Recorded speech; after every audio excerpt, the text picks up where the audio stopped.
بسم اللہ الرحمن الرحیم۔ محترم ناظرین و سامعین کرام، السلام علیکم ورحمۃ اللہ وبرکاتہ۔ ہو سکتا ہے آج آپ کو پہلی بار احساس ہو کہ ہم ہر نماز میں سورۃ فاتحہ ہی کیوں پڑھتے ہیں۔ دن میں فرض نماز کی 17 رکعت یعنی کم از کم 17 مرتبہ یہی سورت اگر سنت نفل شامل کر لیں تو شاید اس سے بھی کہیں زیادہ۔ کبھی دل میں سوال آیا، آخر اللہ نے قرآن کی 114 صورتوں میں سے اس ایک صورت کو ہر رکعت کا لازمی حصہ کیوں بنایا، جبکہ ہر صورت اپنے اندر ہدایت کا ایک سمندر رکھتی ہے؟ پھر آخر کیوں سورہ یاسین نہیں؟ کیوں سورہ رحمان نہیں؟ کیوں سورہ ملک نہیں؟ رسول اللہ صلی اللہ علیہ وآلہ وسلم نے فرمایا، جس نے سورہ فاتحہ نہ پڑھی اس کی نماز نہیں۔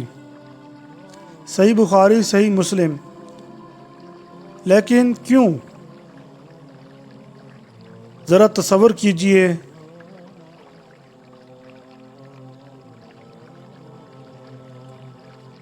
آپ دنیا کے سب سے عظیم بادشاہ کے سامنے کھڑے ہوں، جس نے آپ کو زندگی دی، آپ کو سانس دی، آپ کی ہر دعا سنی، آپ کے ہر آنسو کو دیکھا، کہ آپ بغیر اس کی حمد کے بات شروع کریں گے؟ بغیر اس کی عظمت بیان کیے، بغیر اپنی محتاجی کا اعتراف کیے؟ ہرگز نہیں۔ اور نماز تو بندے کی اپنے رب سے ملاقات ہے، اسی لیے اللہ نے ہمیں خود سکھایا، یوں بات شروع کرو، الحمدللہ رب العالمین۔ پہلے میری تعریف کرو، پھر میری رحمت کو یاد کرو، پھر یہ یاد کرو کہ ایک دن تمہیں میرے سامنے کھڑا ہونا ہے۔ پھر اپنی بندگی کا اقرار کرو، پھر اپنی بے بسی کا اعتراف کرو، اور آخر میں اپنی سب سے بڑی ضرورت مانگو۔ غور کیجئے، اللہ نے ہمیں دنیا مانگنا نہیں سکھایا، رزق مانگنا نہیں سکھایا، صحت مانگنا نہیں سکھایا۔ سب سے پہلے فرمایا، اہدنا الصراط المستقیم، اے اللہ ہمیں سیدھا راستہ دکھا، کیونکہ اگر راستہ درست ہو تو منزل بھی درست ہو جائے گی۔ اور ایسا لگتا ہے کہ گویا پوری زندگی انہی 7 آیات میں سمٹ گئی۔ اور پھر ایک ایسی حقیقت جسے جان کر شاید آپ کبھی سورہ فاتحہ پہلے کی طرح نہ پڑھ سکیں۔ رسول اللہ صلی اللہ علیہ وآلہ وسلم نے فرمایا کہ اللہ تعالیٰ فرماتا ہے، میں نے نماز یعنی سورہ فاتحہ کو اپنے اور اپنے بندے کے درمیان 2 حصوں میں تقسیم کر دیا ہے۔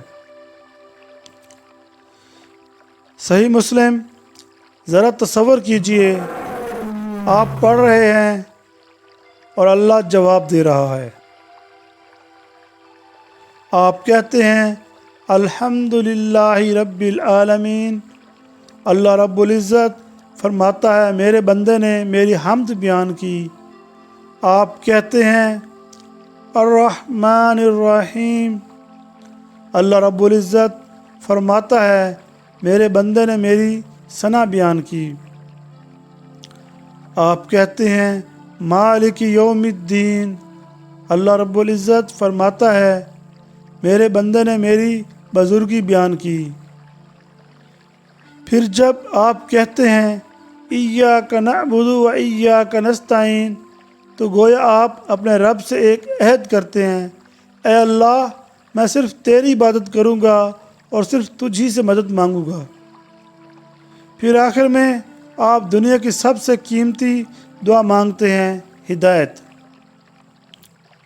کیونکہ ہدایت مل جائے تو انسان اندھیروں میں بھی راستہ پا لیتا ہے۔ رزق کم ہو تب بھی سکون ہوتا ہے، آزمائشیں آئیں تب بھی دل نہیں ٹوٹتا۔ اسی لیے سورہ فاتحہ صرف نماز کا حصہ نہیں، یہ بندے کے ایمان کا خلاصہ ہے، یہ حمد بھی ہے، یہ عقیدہ بھی ہے، یہ عبادت بھی ہے، یہ دعا بھی ہے اور یہ امید بھی ہے۔ شاید اسی لیے سورہ فاتحہ کے بغیر نماز مکمل نہیں ہوتی، کیونکہ اگر یہ گفتگو ہی نہ ہو تو ملاقات کی روح باقی کہاں رہتی ہے۔ اب اگلی بار جب نماز میں سورہ فاتحہ پڑھیں تو جلدی نہ کیجیے گا، یہ صرف 7 آیات رہیں، یہ آپ کے رب سے ہونے والی وہ گفتگو ہے جو دن میں کئی بار آپ کے لیے آسمان کے دروازے کھول دیتی ہے۔ اور رک کر سوچیے گا، میں اس وقت قرآن نہیں پڑھ رہا، میں اپنے رب سے بات کر رہا ہوں، اور میرا رب ہر آیت کے جواب میں مجھے جواب دے رہا ہے۔ الحمدللہ رب العالمین۔ ویڈیو دیکھنے کا بہت بہت شکریہ۔ اس چینل پر ایسی ہی دل کو چھو لینے والی، سوچنے پر مجبور کرنے والی ویڈیوز، کہانیاں اور علم دین کی روشنی روزانہ ملتی رہے گی۔ ابھی چینل کو سبسکرائب کریں اور بیل آئیکن کو دبائیں، اور ویڈیو کو لائک کر کے اپنے بھائیوں دوستوں تک شیئر کریں تاکہ زیادہ سے زیادہ لوگوں تک یہ پیغام پہنچ جائے۔ اللہ ہم سب کے دلوں کو اپنی طرف پھیر لے، ہمیں سچا علم عطا فرمائے اور قبر و آخرت میں بھی سکون دے۔ آمین یا رب العالمین۔ شکریہ آپ سب کا کہ آپ اس چینل کو اپنا بنائے ہوئے ہیں۔